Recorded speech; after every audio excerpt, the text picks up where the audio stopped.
And we are live. Hey, everybody. It's Chris. Hope everyone's doing well. Happy end of Davos week. I'm just back from Davos. Just flew in. I didn't go to Davos. Never been to Davos. Still waiting for my invite to Davos. Hope everyone is well. I just this morning posted my new worst week in Washington video. I do that every Friday. I pick the person, place, or thing who had the worst week in Washington. It is what it sounds like. It is a video I make for members of the Diamond Club, which is my paid subscription tier. If you want to join, go to the membership tab on my YouTube channel. You can do it. And in fact, Noah Khan, not that Noah Khan, I assume. I love Northern attitude. Is a member of the Diamond Club, a new member. So welcome, Noah. So it's $6.99 a month. You get at least 2 additional videos every week. You get my video podcast with Chuck Todd early in the week, usually Monday or Tuesday. We did it Wednesday this week because of scheduling issues. And you also get this worst week in Washington video every Friday. And you probably usually will get 1, 2, 3 other videos along the way. So let's see. The way that this works is simple. You ask questions, I provide answers, I hope. Anyone can ask a question. If you want to donate to me, you can do it via the super chat option there down at the bottom of your screen. And I will bump your question up to the top, make sure it gets answered. But I always say this, I try to answer a ton of questions. So do me a favor. If you're not already a subscriber to my channel, go hit subscribe. If you already are a member of the channel, a subscriber, hit like on this video and that'll help me. All right, here we go. Human NC. Hey, Chris, what do you think will happen if Trump declares that NATO is over and the U.S. is pulling out without authorization from Congress? I mean, it'll be a fight, obviously. I don't think he'll do that. I think he wants to kill NATO off through benign neglect rather than active action, if that makes sense. Look, he could have ended NATO this week if he wanted to, right? I mean, if he was like, look, we're going to go and we're going to take Greenland because we want it and we can. I don't think we would have had World War III over it. But I do think it would have ended NATO. Without the US, NATO isn't NATO. It's just a fact. I'm not trying to be like, muscularly pro-US or anything. It's just a fact, financially and militarily and otherwise. So I don't know that he wants to end it like through an action he takes. But if it ended, I don't think he'd be upset. I hope that makes sense. Sherry Zimmerman, second verse, same as the first. CC this Sunday, Seahawks versus Rams. Give me the Rams. I don't trust Sam Darnold in a big game. Emil Sazanda, hey, CMC, what odds do you give Senator Graham's 500% tariff bill on buyers of Russian hydrocarbons to A, pass the Senate, 2, pass the House, 3, actually be enforced by Besant's Treasury? I don't think that's going to happen. Remember, pass the Senate, maybe. Pass the House, less likely. Be enforced, not going to happen. Because look, Donald Trump wants to end the war between Ukraine and Russia for plenty of reasons, but one of the big ones is he thinks he deserves the Nobel Peace Prize, obviously, and he wants to win it in 2026. He thinks if it plays a critical role in ending the Ukraine-Russia war, he will win it.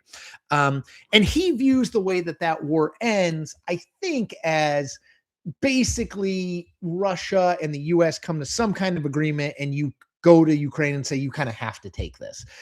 So he's not going, I don't think, to do things that will actively endanger his ability to negotiate with Putin between now and the end of the year. So that would be my guess. Mark, thoughts on precedent setting if the Clintons go to jail? I know it's expecting too much foresight from Trump, but if former presidents can serve jail time, shouldn't he be worried once he's out? Yeah. So this Mark is asking about the contempt of Congress thing that is carrying through. If you haven't been following it, last week, Bill and Hillary Clinton told the House Oversight Committee they would not testify about their knowledge and experience and, friendship with Jeffrey Epstein. They did that knowing that the Oversight Committee would likely vote to hold them in contempt of Congress. This week, the House Oversight Committee held them in contempt of Congress. Here's what's interesting about it. They did separate votes. So they did Bill Clinton in one vote and Hillary Clinton in another vote. In the holding Bill Clinton in contempt of Congress, 9 Democrats joined with all 25 Republicans on the committee, and 2 other Democrats voted present. So 11 Democrats did not vote against holding Bill Clinton in contempt. Interesting. The Hillary Clinton contempt vote, only 3 Democrats voted to hold her in contempt. But if it passes the House, which it will if it gets voted on, it would then go to the Department of Justice, where Pam Bondi, the Attorney General, would have the ability to levy a fine up to $100,000 and jail time up to a year. I don't think the Clintons are going to spend any time in jail. I think they will settle this and find a way to testify in some way, shape, or form before the House votes on contempt, maybe after the House votes on contempt, but I just don't see it. I don't know. I don't see it. Rich reviews. Thank you, Rich. Rich says, do you think Nigel Farage will become prime minister? I mean, it's kind of a wild time over there, man. Like, Keir Starmer is not exactly popular, right? Rishi Sunak, we've been through a lot. People say our American politics are wild. British, UK politics are just as crazy. I could see it. I guess I don't know enough about the current situation other than to know that Keir Starmer is not particularly popular. But Rich, thank you for donating. And I should say this: if you become a member of the Diamond Club, as Noah Khan did today, if you want to donate, as Rich did through the super chat, if you want to go to my Substack and become a paying subscriber over there, if you want to go to buymeacoffee.com and donate to me there, all of those donations support independent journalism. Me doesn't go to any, your dollar or 10 or $100 doesn't get farmed out to a bunch of it. All it does is help me continue to do this sort of work, analyzing, reporting, contextualizing, providing you some history on what's happening in politics on a daily, weekly, monthly, yearly basis. So thank you for the donation. I just want people to know that's where your money is going. Let's see. Mark Scott, how can we still be a nation of laws if ICE agents are able to violate Fourth Amendment without any consequences, as is happening in Minnesota and elsewhere in the country? Yeah. So, Mark, what's interesting is I got a question in my mailbag, which I do every couple of weeks in my Substack. Is ICE breaking the law in Minnesota? And my answer was, I'm not aware if they're breaking the law. It's simply saying, like, I haven't seen ICE agents arrested, and people jumped on me because it was like, of course they're breaking the law. Look, it is dangerous, of course, when you are changing the law to fit what your agents are doing. I have not followed every single ICE enforcement action in Minneapolis or in the state more generally. I have absolutely seen footage on social media, which of course, it's edited, all the caveats, but looks as though, and read reports that make me think that they are overstepping what they should be doing in that state. And I maybe nationally, I don't know, I don't want to speak, but man, it is, the ramping up of it, JD Vance being in Minnesota on Thursday to give a speech supporting ICE. I mean, I don't mind supporting ICE, but it's like, you got to kind of understand the context and the circumstances. That is not going to make things better. At best, it's going to keep things neutral. At worst, it's going to make things more heated. Ramping this up is not leadership, in my opinion.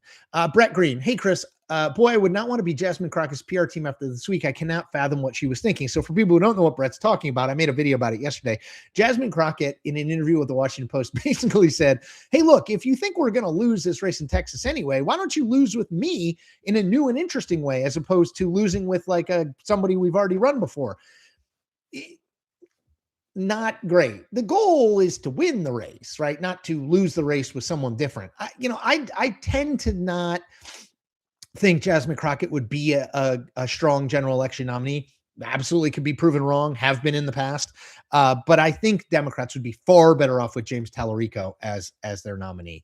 Paul Olson, Paul, thank you for your donation and thank you for supporting independent journalism. Paul says, some friends and I recently decided that Stephen Miller is the shadow president and the man behind the curtain. What do you think? What does the Washington crowd think? He is absolutely hugely influential. If I had to pick a staffer who had the most influence over Trump, I think a lot of people would say Susie Wiles as chief of staff, and there's an argument to be made there, but I would say Stephen Miller. When it comes to the immigration stuff, particularly what you're seeing in Minnesota, that's Stephen Miller. His title is like senior domestic policy advisor or something, but his role is ideas guy for Donald Trump. And Stephen Miller is extremely extreme when it comes to his ideas. Yeah. Dan W., who is a member of the Diamond Club, he says, Diamond Dogs Unite. Arr, arr, arr, arr. Need a new book to read. I thought you mentioned Wolves of K Street before. Have you read it? Would you recommend? Yes. Wolves of K Street, which is written by my friends Brody and Luke Mullins, their brothers, is a tremendous book about the influence industry in Washington. I'm trying to think what else I've read recently that I really liked. I did just finish the John Aloysius Farrell Nixon biography. Really like that one.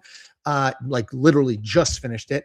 I'm reading Ian Kershaw's Hitler biography, which is incredibly long. It's almost like too much information. But yes, I really liked Wolves of K Street. I loved it. And I'll give you, just, you didn't ask for it, but I'll give you a show recommendation. Seven Dials on Netflix, 3-part miniseries based on Agatha Christie book or novelette. Love it. Great stuff. Really good. Sam GLG. Hey, Chris, thoughts on the Mackenzie Gore trade? Is this the breaking point for Chuck? Will the Nats losing continue until morale improves? So, Sam, I will tell you that I learned about the trade of Mackenzie Gore to the Texas Rangers from Chuck because he texted me. Look, we got 5 of the top 20 prospects in the Rangers system. I think Mackenzie Gore, I hate trading a hard-throwing young lefty, period. I have more faith in Paul Taboni. You know, I think he's the general manager or president of baseball operations. We'll see. There's only so long we can be in rebuild. We got to start actually like moving forward. It's like the Wizards, the NBA team in Washington. We've been in a rebuild for a while. Okay, now let's start moving forward. KS. Chris, listen to Mark Carney's speech in Davos. Any thoughts? Yeah, I did listen to it. Obviously, it's gotten a ton of attention. I think that you are going to see, and I think this will outlast Trump, the world order and the U.S.'s place in it is fundamentally being changed, right? This is, we lived in a world from post-World War II till, 10 years ago, 15 years ago, where the United Nations and NATO, these were the governing bodies, Western Europe and the US were united together.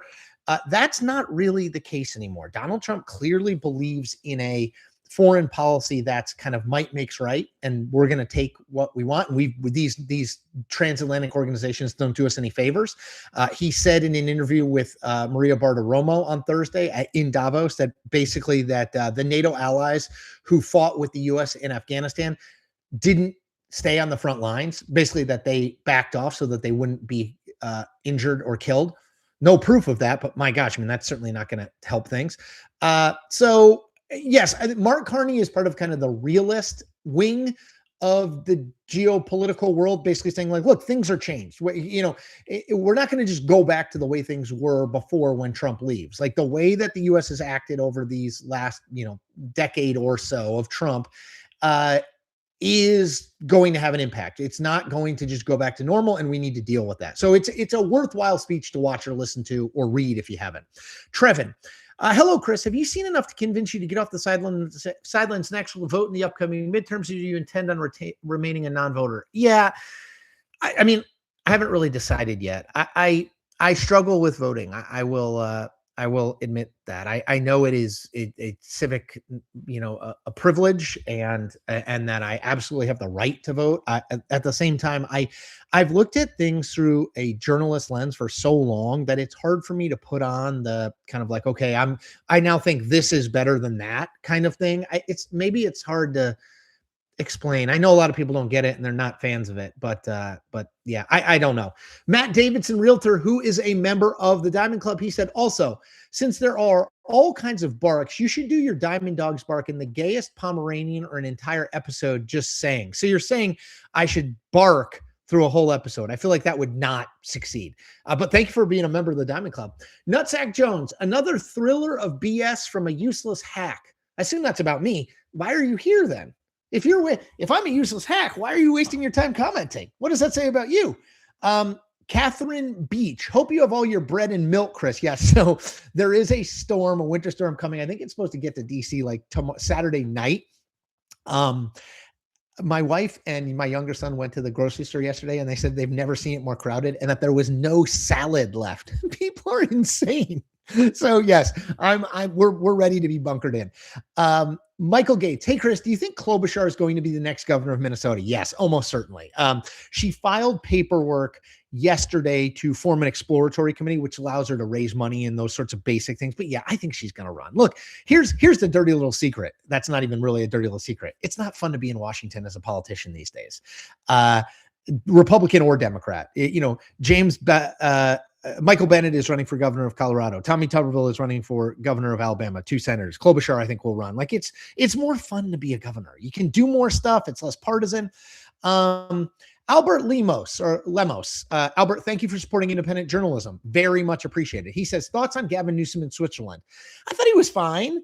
I mean, look, he has risen to the top of the Democratic field. And stay tuned, by the way, next week I'm going to have my new 2028 Democratic presidential rankings out. But he has risen to the top of the Democrat. Spoiler alert, Gavin Newsom will be number 1. He's risen to the top of the Democratic field by being the guy willing to take Trump on Trump's own terms. So he's going to continue to do that, right? You don't all of a sudden just abandon a strategy that's working. Do I think Newsom is a lock to be the nominee? No. Do I think he did what he's been doing in Switzerland pretty effectively? Yeah, I do. Thank you for your donation. Bill Reeve, thank you for supporting independent journalism. Bill says, why is Elon back strongly with Trump? He just announced a massive SpaceX and Tesla investment in solar. Trump is killing renewables. Elon likes to be close to power. And while Trump on renewables or Trump on electric cars isn't perfect, Trump can keep a whole hell of a lot. Trump can create a whole lot of financial and other problems for Elon Musk's many different companies and interests. And I think Elon understands where his bread is buttered. And there's absolutely no reason to have a contentious relationship. When you're that wealthy and spread across that many sectors, there's no reason to have a tempestuous relationship with a vengeful president, right? Let's see. Douglas Trapasso, question. Have you ever attended this thing in Davos? What do participants actually do? No, I have not. I don't know. Go to receptions, congratulate each other on their success. I don't really like those things. I'm not a big fan of the kind of like get together and pat each other in the back and compliment each other about how successful we've all been. Thomas Davenport, a member of the Diamond Club, says, hello, everyone. Hope you had a great week. I did. Thank you, Thomas. John C., what will happen when and if Dems win the House? What if they win House and Senate? Will Trump listen to them or ignore them? What happens if he ignores? I actually think if Democrats win the House, Trump has some sort of populist instincts that Democrats will like. Like I could see Trump and Democrats in the House actually doing some things together on policy. I know that's sort of weird, but I could see it. I mean, the other thing that will happen is they will actively investigate Trump using their oversight. If he ignores them, I mean, I don't think they're going to do a whole hell of a lot. If the Senate is Republican controlled, the House is Democratic controlled, and Trump is in the White House, like, I don't think it's going to fundamentally change a whole heck of a lot. So, I don't think a huge amount's going to get done. But the one thing I will say is don't underestimate, if let's say the Senate and the House go to Democrats, don't underestimate Trump's ability to cut deals with that or desire to cut deals with Democrats, honestly. Thomas Davenport, who, as I said, is a member of the Diamond Club. Chris, do you think Jasmine Crockett will drop out of her polling sags? No. And the reason I say that, Thomas, is because the primary is in like a month, right? It's March 3rd and we're at the end of January. Why would she drop out? Like, why not just, it's not like she's got to keep running until August. The primary is March 3rd. I think she will stay in no matter what. I think she is an underdog in the primary, although if she won, I wouldn't fall over. Primaries are hard to predict, but I do think she's an underdog. Eric Mays, Jesse the Body Ventura has been really outspoken on all things happening in Minnesota and especially critical of Trump and the GOP. Any chance he re-enters the politics of the state? I mean, he may want to re-enter the politics of the state, but no. I mean, his one term was broadly seen, his one term as governor was broadly seen by both parties as a disaster. So no, I don't. If he did, I don't think he'd make much of a wave. Jay Jordan, do you think at any point JD Vance or Marco Rubio will back off the slavish defense of some of the administration's actions looking towards a presidential run? Probably not. Both of them, especially Vance, are heavily invested in being the heir to Donald Trump. And so it's like you take the good, you take the bad, you take and there you have the facts of life. No, but you got to take the good with the bad, right? Like Vance's bet is if I win the MAGA base, if I'm seen as the Trump's guy, I'll be the nominee. And so what's his path if you're kind of seen as Trump's guy? So no, I don't. Could there be other people in the race who do try to form either, I don't know if it's a break from Trump, but like a Trump 2.0, kind of like Donald Trump, Trumpism without Donald Trump? Yeah, I could see that, but I don't think it's going to be Vance or Rubio who do that. Let's see. Yeah, Paul Olson, who lives in Minnesota, says, I live in Minnesota and I actually voted for Jesse when I was in my curse on both houses phase. I doubt he has much, if any, credibility here anymore. I agree. Richard Fillmore, how do you think a theoretical matchup between Vance and AOC in 28 would go? Be a very interesting race. Vance would start out as the favorite. I could see AOC winning, but Vance would start out as the favorite. He would cast her as, a wacko leftist socialist communist. She would say he is a fascist along the lines of Trump. It would be very, very, very ugly. Thomas Davenport, Diamond Club. How can voters trust future Democratic candidates running as moderates? I don't know. I mean, I do think one of the questions that a lot of Democrats elected officials are going to have to answer, particularly like Kamala Harris and Pete Buttigieg in 28, is why didn't you speak out more on Biden? Did you not see it? If you didn't see it, how did you not see it? I do think that will be an issue. TDAV707. Hey, Chris, I love your show. Catch it every Friday. Thank you. So my question is, what is the over-under on Trump either being forced out of office through either public pressure or congressional procedure? It's not going to happen. Not going to happen. I mean, I shouldn't say never going to happen, but I think it's extremely unlikely. I struggle to think of a circumstance where that would happen. Richard, what are your thoughts about Trump's comments on British troops in Afghanistan? Has he lost the plot? Well, I mean, yeah. So I mentioned this earlier, but I'll mention it again. Trump, in an interview with Maria Bartiromo on Thursday before he left Switzerland to come back to DC, said that NATO allies fighting in Afghanistan took a step back from the front lines. I mean, obviously it's going over extremely poorly among our NATO allies who committed troops and lost troops in that fight. I don't know that he's lost the plot. I think he believes that, I mean, he's lost the plot no more than many of the other crazy things he says. Joaquin Varela. Hey, Chris, can you explain why you think J.D. Vance is more charismatic to normal people than Dems think? I watch him speak, but I never see anything uniquely charismatic. He seems whiny, if anything. I think that here's what I'd say. Go watch some of the VP debate between J.D. Vance and Tim Walz. He's good. I don't know about charismatic. He's a good communicator. And Democrats, I think, are blinded at some level by their hate for him in the same way they're blinded by their hate for Donald Trump. Zamir Andranigian. Hi, happy Friday. Can we get your Super Bowl pick? Patriots, Rams. Douglas Trapasso says, bring back that 2-week woman for prime minister. Yeah, that was the one where they did the head of lettuce, which lasts longer, right? That show, they like had a head of lettuce and they were like, which goes bad? Does Liz Truss go? It's Liz Truss you're talking about. Does she go before the head of lettuce goes? And I think the head of lettuce outlasted her. I think that's right.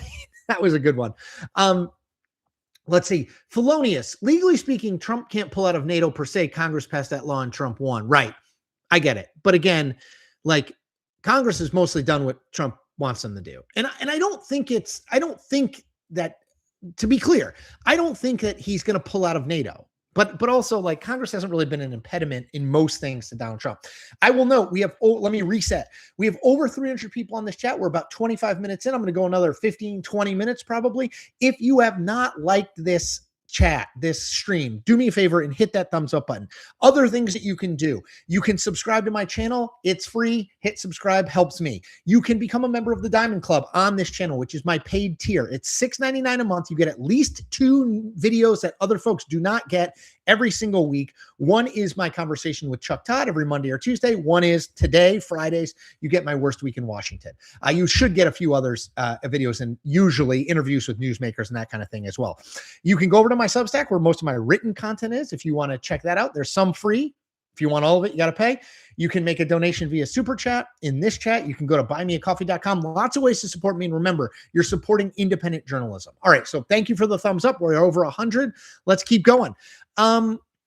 Neo-cloudism. Chris, why do you think Crockett is the more liberal candidate in Texas? Her voting record is consistently more conservative than the middle of her caucus. Seems like she just uses belligerent rhetoric.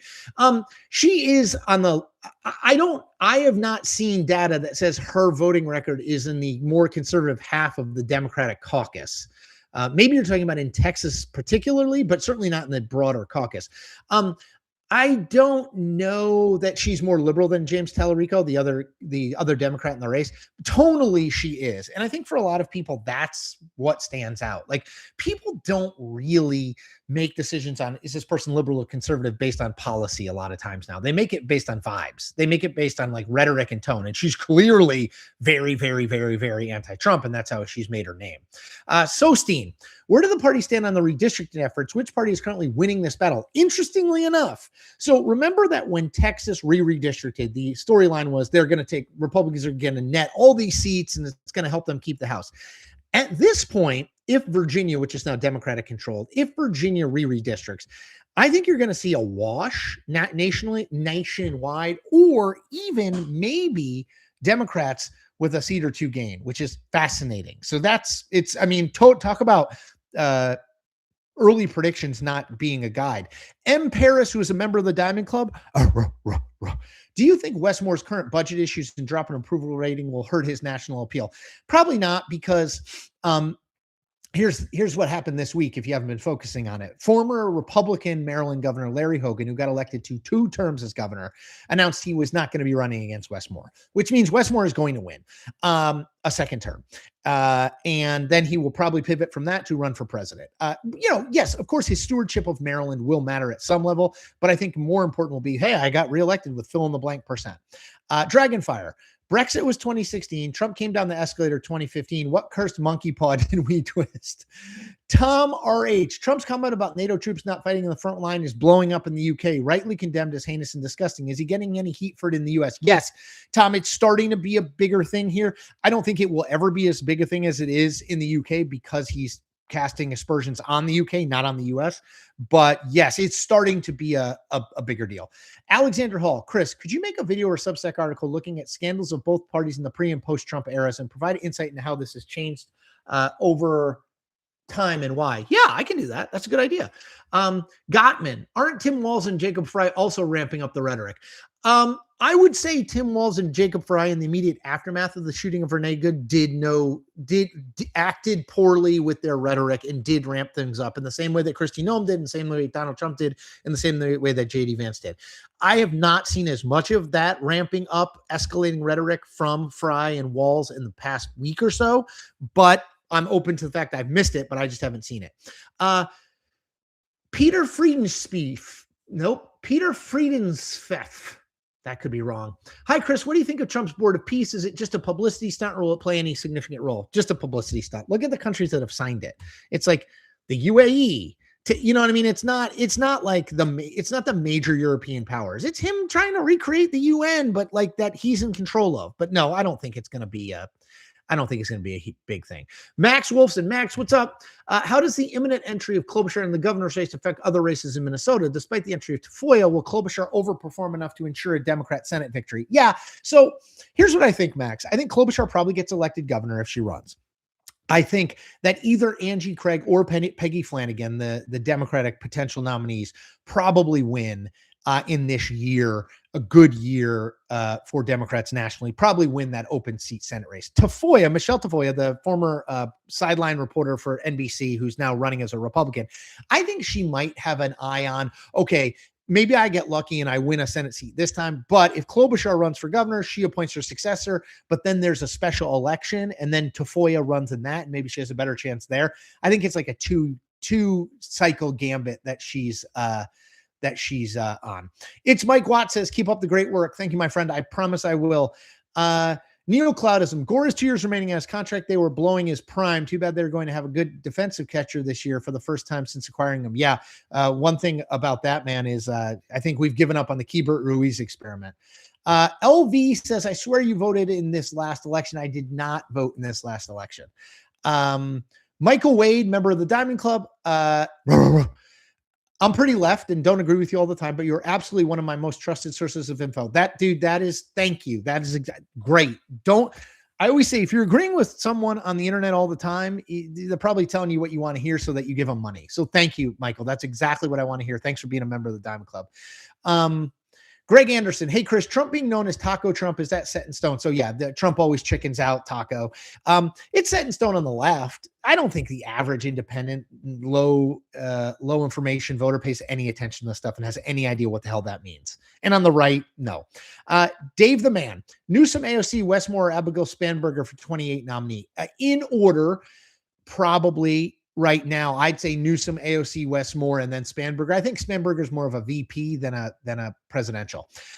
M. Paris, Diamond Club member. Do you think Westmore's current wait, I answered that one. Current budget issues. No, I don't think it'll hurt him. Joe Mama, thank you for your donation. Joe Mama says, are Republicans losing Christians over the ICE splitting families?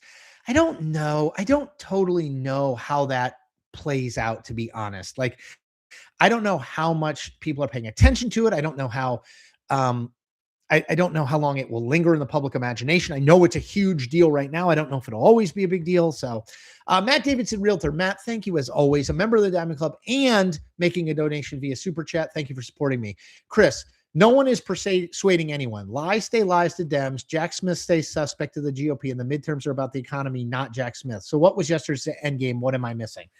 Just to call Jack Smith, Republicans wanted to bring Jack Smith to the Hill so that they could be like, why are you targeting Donald Trump? And Democrats agreed to it because they were like, well, that way we can defend Jack Smith. And Jack Smith wants to go out there and just make sure that his voice is heard. But no, I totally agree with you. I do not see that moving the needle in any way, shape, or form. Joe Rule. Love you, Chris. Thank you. I would love your professional view. How are Democrats as a whole still 50-50 against the Republican Party as a whole when realistically it should be 90-10? Because we are a very divided country and we have very much lined up behind our two polls. And it's just, people don't even really engage with each other or the issues. It's like, okay, well, I'm a Republican, so Republicans think this. I'm a Democrat, so Democrats think this. If I don't actually think it should be 90-10. I think we're a pretty divided country. I mean, I think 60+% of people are not big fans of Donald Trump, but I think if you say like, would you rather have a conservative governance or more liberal governance, you'd split it about 50-50, to be totally honest. Let's see. Just going through. David Johnson says, no barking during a whole live stream, please. Yeah, David, don't worry. I was not going to do that. Even I know that's a bad idea. He says, you are the complete opposite of a hack. Thank you. Lou 8181, Mark Carney seems to have hinted at a union-like alliance with the middle powers of the world. Thoughts on the speech as a whole and the future impact for the top 2 to 3 world powers? He did talk about those middle powers. Let's see if he acts on it. I will note that Canada has been a little bit more open to China since the U.S. Since Trump has imposed so many tariffs on Canada. That's obviously not the middle powers. That's another superpower. So let's see. Watch what they do, not what they say. Menandros. Hi, Chris. Hear this idea again this week. Trump's antics always lead to Europe doing what the Pentagon wants, defending itself, Greenland, and the Atlantic. Thoughts. Greetings from Belgium. Yeah. First of all, hello, Belgium. Second of all, yeah, I mean, to me, Trump is getting what he wants. It's just, does he have to do it the way he's doing it? Let's just take Greenland. It seems to me that if Trump had gone to Greenland and Denmark in diplomatic terms, not publicly, but privately, and said, look, we're concerned about Russia and China as it relates to Greenland. We want to expand our presence there. Can we do that? They'd be like, yeah, no problem. So it doesn't seem to me like instead he went public and was like, we're going to take it over and they better sell it to us or we're going to leave all options on the table. It's not that he's not getting what he wants. It's how he's getting what he wants. And is there a long-term consequence to that? That's to me the question. Ben Woolman, how many viewers understood the Facts of Life reference? Well played. Yeah, I know. I'm old. Fabrizio Manganiello, will this expected snowstorm be politicized? Half jokingly asked because it seems that everything is these days. Well, I will tell you, Fabrizio, like lots of times politicians get screwed because they mishandle natural disasters. Remember Ted Cruz? He wound up winning ultimately, but Ted Cruz being on a flight to the Caribbean when there was that freeze in Texas. There's a record in DC and New York City of mayors screwing themselves or distinguishing themselves with how they react to snow cleanup. So everything is political. Michael MP, is Pete Buttigieg angling for a VP spot in 28? Oh, I think he's angling for a president spot. I mean, would he take the VP if offered? Probably. Yeah, I think almost no one would turn that down, but I think he wants to be president. Richard Godshaw, why did the Buffalo Bills fire their coach, and what would you have done? Not fired my coach. I think it's crazy. Sean McDermott is a really good coach. I think that was insane. Matt Davidson says, thank you, Matt, for your continued and ongoing support of independent journalism and me. Chris, last question, I promise. Davos media says Trump weaker than he looks, and backing off Greenland proved it, but the damage is done. Isn't that damage undone in 29 with a non-Trumper president? I don't think so, Matt, because I don't think you just reinstall trust like that.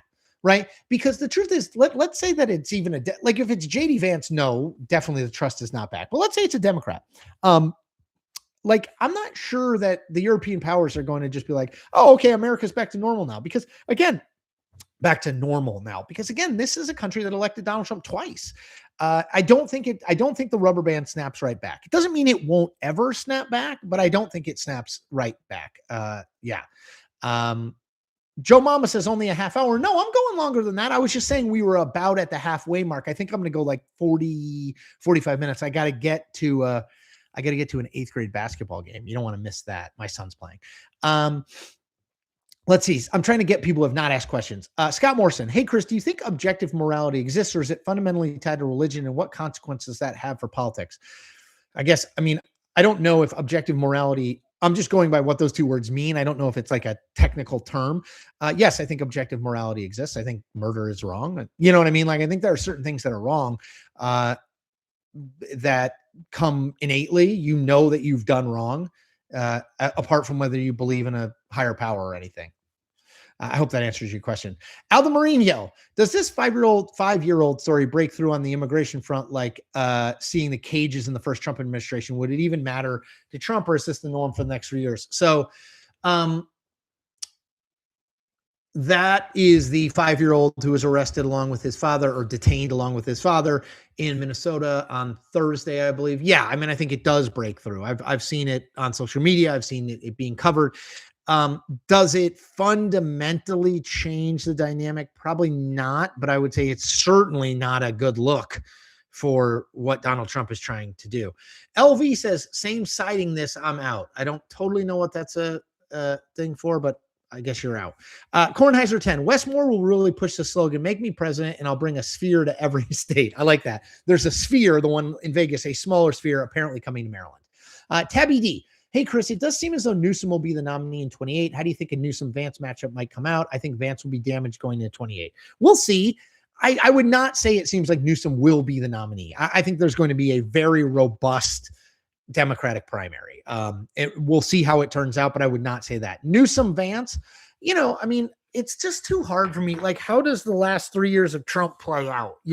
How does JD Vance, is JD Vance like still totally aligned with Donald Trump? Is he not? Like, I don't know.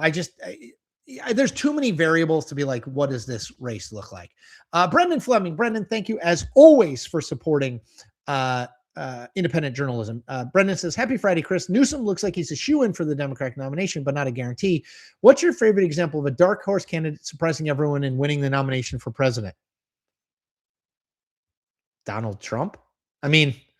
Jimmy Carter? Bill Clinton? Happens a lot, actually. It depends on how you define dark horse. It's very rare that a candidate who's like no one has ever heard of winds up winning, but like Carter is probably the biggest dark horse. And that was a function of like where the Democratic Party was post Watergate. You know what I mean? Like there are a lot of factors, but yeah, Trump is certainly the biggest example. Adam Del Judas, Chris, you've mentioned in 2 live streams that Mark Kelly has skeletons in his closet. Why not say what they are? Do you feel that it is not your place to break a story, or is it unconfirmed? Unconfirmed. I just hear, there's stuff with him. It's unconfirmed. I that's why I don't, go anything beyond that, because yes, I hear it, but I hear that about lots of people. So and some of those things wind up being true and some don't. And we'll find out if Mark Kelly runs for president and he has skeletons in his closet. I guarantee you we'll know. Marquarius, thank you for supporting independent journalism. Marquarius says, why do these organizations not countersue Trump in all these lawsuits? If they're frivolous, fight it. How are you feeling on Alaska Senate? And again, no one knew some Rubio has intrigued me. Well, they can countersue. The issue is, a lot of these people that he sues don't have as much money as he does, and don't have the backing of the federal government. So it's like, even if it's a frivolous lawsuit, you might want to settle it because it could bankrupt you. Alaska Senate, I think it's a toss-up. And Newsom, again, I'm not sold. If you're betting today, he's the favorite. Doesn't mean he will win. Kornheiser 10, were you on TK shows when Tafoya would appear as a guest? What did you think of her? I know Michelle Tafoya and Tony are friends from the sports world. I was never on a show with her. Undergraduate CFP, hypothetically, could Tim Walz appoint himself for Amy Klobuchar's seat on his last day of office, or do you see Klobuchar appointing Walz? I think the appointment would have to, the seat would not be open until she resigned. She would not resign, or vacant until she resigned. She would not resign until she was sworn in as governor, which would make her the person who would be able to appoint her replacement.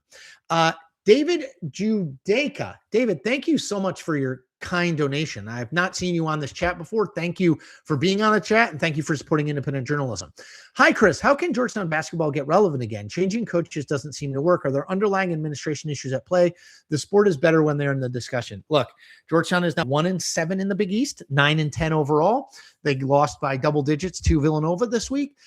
They play Providence at Providence, the two worst teams in the Big East. The team Ed Cooley left and the team Ed Cooley coaches now. Look, we pay Ed Cooley $6.5 million. 1-7 in the Big East isn't good enough.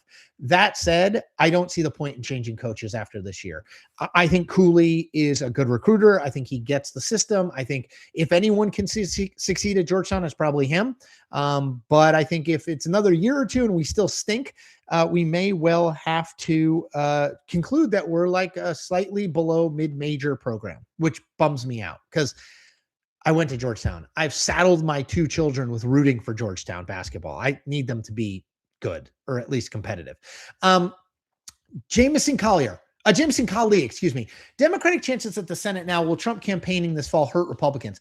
Don't know if it will hurt Republicans. My guess is they'll put him in places where they can motivate the base and hope that it doesn't hurt him in the kind of broader electorate.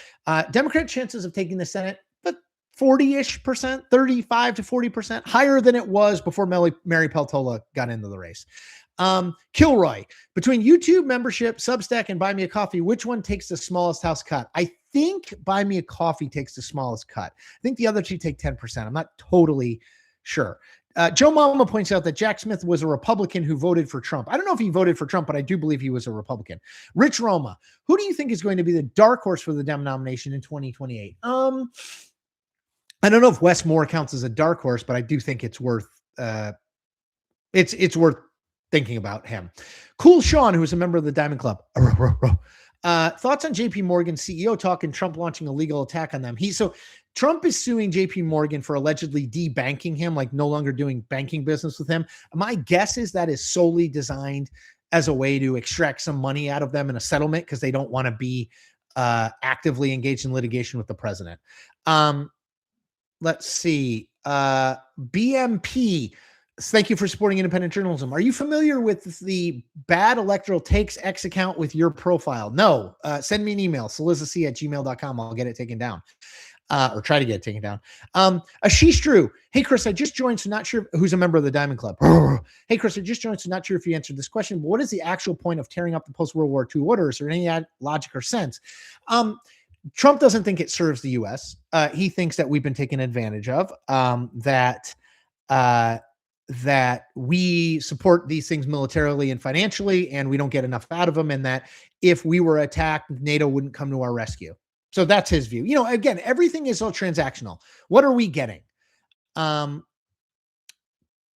fallen from the sky. What does Gavin Newsom do after he's governor? That ends this year. Yes, he's term limited out at the end of this year. He'll just immediately transition into running for president. Let's see. Dragonfire says, no, Trump will find a way to be nominated a third time. I guarantee it. I just don't think he can. Douglas Trapasso says, Al Gore, he's rested, he's ready. I don't think that's going to happen. Let's see. Garen says, UK viewer here, the Georgetown coach gets how much? Yes, the Georgetown basketball coach makes $6.5 million a year. You heard that right. We are 1-7 in our conference right now. Yeah. Let's see. Doomed optimism. That's a good handle. Hey, Chris, I hear a lot of over-the-top comparisons of Trump to World War II era leaders, but to me, I feel like if anything, I see more parallels to him and Julius Caesar.